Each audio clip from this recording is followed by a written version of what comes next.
Drew McIntyre est le nouveau champion indisputé suprême de la WWE.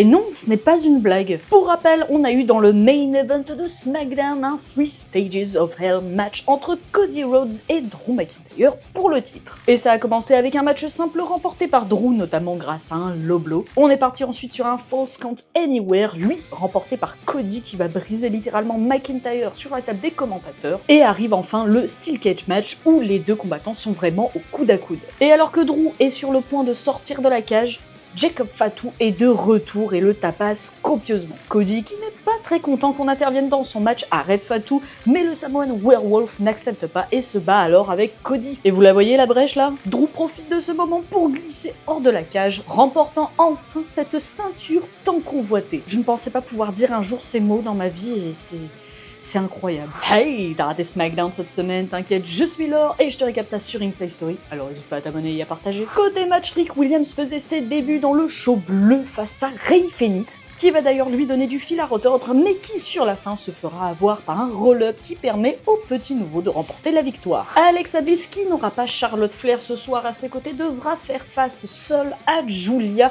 pour tenter de remporter le titre US. Malheureusement, des interventions de Kiana James et surtout de Lash Legend, qui n'a pas aimé sa petite embrouille avec Alexa plus tôt, lui coûteront la victoire. Legend et Nia Jax profiteront de l'absence de Charlotte pour massacrer Alexa en post-match. On a aussi eu le match famille contre famille entre la Wyatt Six et MFT. Uncle Howdy était d'ailleurs très bouillant, balayant tous les membres du clan de Solo Sikoa, mais il sera coupé dans son élan quand il verra ce dernier avec sa lanterne dans les mains. Ça permet à MFT de reprendre le dessus et de conclure le match avec la victoire, repartant d'ailleurs avec la fameuse lanterne. Jordan Grace aussi faisait ses débuts ce soir et c'était face à Alba Fire. Comme d'habitude, Chelsea Green ne pourra pas s'empêcher d'intervenir, mais elle sous-estime clairement Grace car elle réussit à se débarrasser d'elle et à exploser Alba pour le tomber victorieux. Et tout ça pour mener à un petit face-à-face entre Jordan et Jade Cargill. Carmelo Hayes continue les fameux Open Challenge pour le titre US et s'il l'a proposé à Ilya Dragunov, ce dernier refusera car il a soi-disant des trucs à voir avec Nick Aldis. Du coup, celui qui s'est présenté n'est nul autre que Shinsuke Nakamura qui, bon, bien sûr, malgré une grosse performance, se couchera au final pour le compte de 3. Côté promo, Trick Williams a osé clasher Randy Orton, du coup,